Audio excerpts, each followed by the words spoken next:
WHO ने corona के नए वेरिएंट को वेरिएंट ऑफ कंसर्न यानी बेहद चिंताजनक बताया है। अब इस वेरिएंट से भारत से लेकर दुनिया तक में कैसे चिंता बढ़ाई है।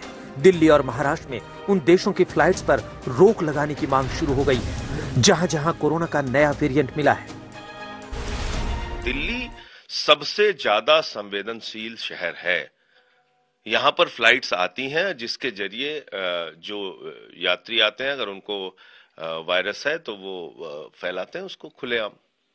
तो इस पर तत्काल कार्रवाई करनी चाहिए। जो फ्लाइट्स साउथ अफ्रीका से आ रही है उसको रोकना भी जरूरी है और इतना ही नहीं तो जो भी सेंट्रल गवर्नमेंट को इसके बारे में पूरा इंफॉर्मेशन देना जरूरी है। दिल्ली सरकार ने कोरोना के नए वेरिएंट के मरीजों के इलाज के लिए भी LNJP अस्पताल में स्पेशल वार्ड तैयार किया है।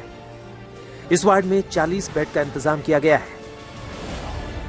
तो नया जो वेरिएंट है कोरोना वायरस का जिसको ओमिक्रॉन कहते हैं उसके इलाज के लिए, उसके निदान के लिए और उसके ट्रीटमेंट के लिए हमें तैयारी करनी है। तो हमने अलग से 40 बेड की व्यवस्था हमने लोकनायक में की है।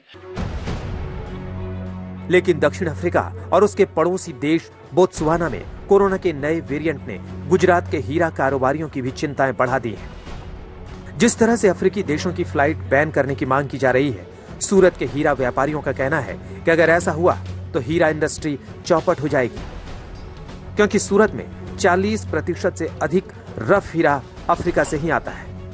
अफ्रीका में बड़े पैमाने पर हीरों का उत्पादन होता है।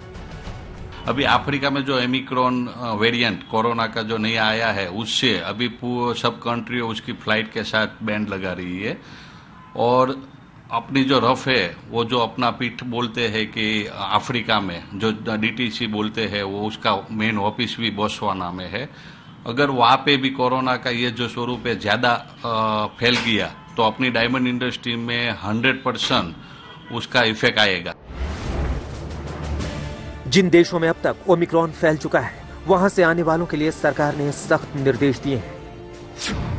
एयरपोर्ट पर जोखिम वाले देशों से आने वाले यात्रियों के लिए RT-PCR टेस्ट अनिवार्य है। कोविड टेस्ट की रिपोर्ट सही होनी चाहिए।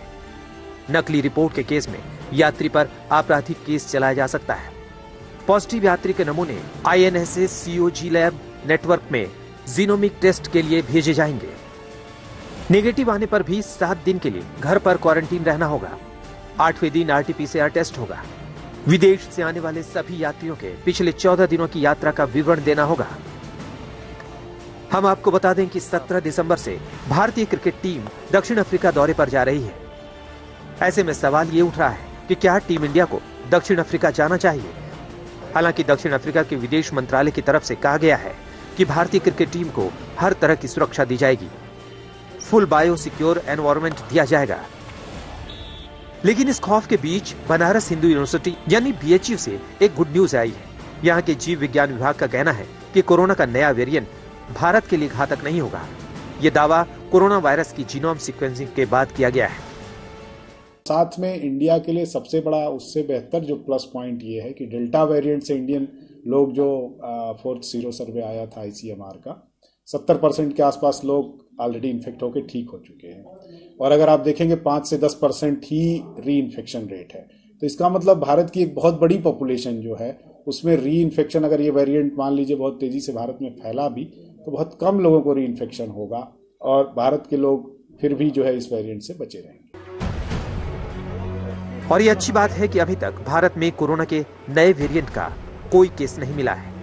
हालांकि विदेश से आने वाले लोगों पर सख्त नजर भी रखी जा रही है। आज तक ब्यूरो।